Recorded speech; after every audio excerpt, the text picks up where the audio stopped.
এখন আমি শাপলা আর শাপলা ফুল একসাথে আমি ভেজে নেব। তার জন্য ওভেনে কড়াই বসিয়ে দিয়ে দিচ্ছি কিছুটা পরিমাণে সাদা তেল। তেলটা গরম হয়ে গেছে, তেলের মধ্যে দিয়ে দিচ্ছি কিছুটা পরিমাণে কালো জিরে ফোড়ন, দিয়ে দিচ্ছি 3টে ছোটো সাইজের কাঁচা লঙ্কা, দিয়ে দিচ্ছি হাফ চামচেরও কম একটু হলুদ গুঁড়ো, দিয়ে দেবো কুচিয়ে রাখা কিছুটা পেঁয়াজ।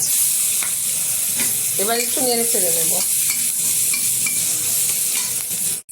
পেঁয়াজ আর লঙ্কাটা ভালোভাবে ভেজে নিয়েছি। এখন দিয়ে দেবো শাপলা ফুল আর শাপলা, ভালো করে দিয়ে পরিষ্কার করে নিয়েছি।